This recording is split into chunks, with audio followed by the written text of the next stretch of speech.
Dịch vụ bán hàng và sau bán hàng của Welcome rất tốt. Đáp ứng rất là nhanh. Một đối tác tạo cho mình một cái lòng tin. Minh bạch về thông tin, tôn trọng khách hàng.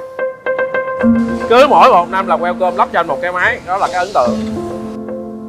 Rất là tốc độ.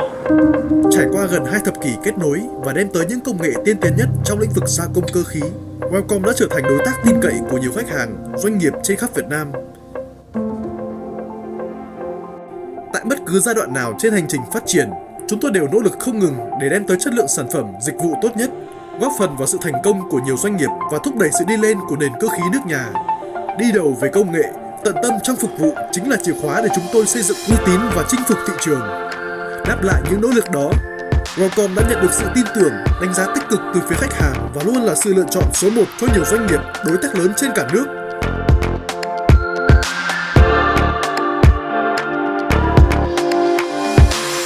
Công ty được hỗ trợ rất tốt về cái dịch vụ, về hỗ trợ về đào tạo về nguồn nhân lực cho công ty. Và cái thứ một vấn đề là công ty yên tâm nữa, đấy là các bạn rất là nhiệt tình.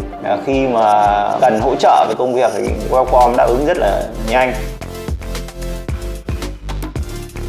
Khi tiếp xúc với nhà cung cấp Welcome, điều đầu tiên mà tôi cảm thấy là các bạn khá là trẻ, nhiệt tình, năng động và thường xuyên rất là tận tụy đối với khách hàng. Nhiều khi tôi có những câu hỏi vào ban đêm, các bạn cũng sẵn lòng trả lời. Và khi tôi cần một cái dữ liệu gì phải cung cấp liên quan đến chuyên môn, các bạn cũng luôn luôn sẵn lòng. Cùng với đó, các bạn luôn luôn đưa những chuyên gia sang để hướng dẫn chúng tôi trong thời gian chúng tôi bàn giao máy. Và các bạn tiếp nhận những công nhân lành nghề của chúng tôi để các bạn đào tạo trong cái thời gian trước khi máy về. Cái đó là điều tôi cảm thấy đánh giá rất là cao đối với cái cách các bạn chăm sóc khách hàng. Tôi ấn tượng đầu tiên là Welcome làm việc rất nhiệt tình. Đấy, rất là tốc độ. Dịch vụ xe buýt hay là làm việc là rất là nhanh. Tôi rất ấn tượng ở đây là cái cách làm việc chuyên nghiệp của Welcome. Sau khi mà Welcome chuyển máy đến setup và cài đặt thì là sau khi cài đặt xong thì máy chạy rất ổn định. Có những máy 1 năm rồi, máy nửa năm nhưng mà hiện tại thì chưa có phải xử lý vấn đề gì cả, rất ổn định. Chất lượng năng suất thì đúng như bài toán mà tôi đặt ra với Welcome, đúng bài toán đấy, và hiện tại là tôi cũng hài lòng về vấn đề là cái máy đấy nó tạo ra chất lượng hay năng suất, tôi khá hài lòng về đấy. Welcome là một đơn vị cung cấp thiết bị máy móc công nghiệp và tôi biết đến họ cách đây độ khoảng 5 năm. Và tôi cũng có đầu tư một số các thiết bị như máy chấn 200 tấn. Và tôi thấy là cái máy móc vận hành tốt và dịch vụ bán hàng và sau bán hàng của Welcome rất tốt, cho nên tôi lựa chọn Welcome. Một đối tác tạo cho mình một cái lòng tin thì tôi có lòng tin đối với Welcome. Chính vì vậy tôi lựa chọn cái sản phẩm của Welcome vì là cái dịch vụ của Welcome rất là tốt, về vấn đề chăm sóc khách hàng cũng rất là nhiệt tình chu đáo.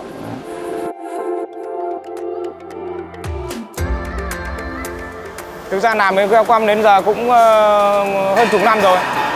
Nhưng mà từ những lúc mà còn đơn giản đến bây giờ thì Welcome cũng trưởng thành lớn mạnh rất nhiều.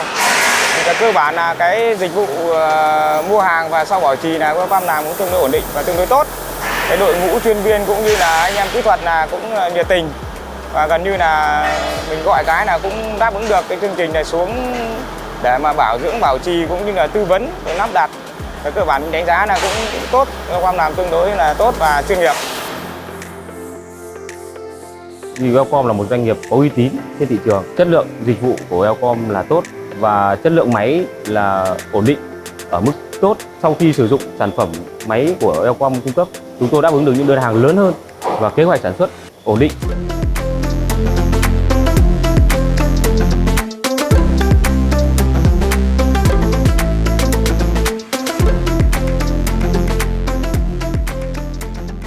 Về cái hậu mãi quan trọng nhất là cái service thì anh thấy là Welcome họ service rất tốt. Khi mà một cái máy, dĩ nhiên máy nào phải có trục trặc, mà khi mà trục trặc ảnh hưởng đến cái tiến độ sản xuất của xưởng thì anh thấy là Welcome đáp ứng cho anh rất là nhanh trong cái vấn đề mà xử lý cái lỗi. Thật sự chính vì vậy là anh mới chọn Welcome. Quá trình làm việc với Welcome chúng tôi cảm thấy rất là hài lòng vì dịch vụ, chất lượng sản phẩm, rồi là về kỹ thuật, và chúng tôi một cái điều nữa là chúng tôi rất là tin tưởng, bởi vì mua thì có rất nhiều các nhưng để mà đặt niềm tin thì chúng tôi sẽ đặt niềm tin của Wellcome. Lý do là bên công ty có cái sự hỗ trợ sau bán hàng rất là tốt và có một đội ngũ về hướng dẫn kỹ thuật và hỗ trợ cho doanh nghiệp rất tốt. Mua thì ai cũng có thể mua được, nhưng để mà hướng dẫn về kỹ thuật, để vận hành của nó lại là một cái điều mà doanh nghiệp trăn trở.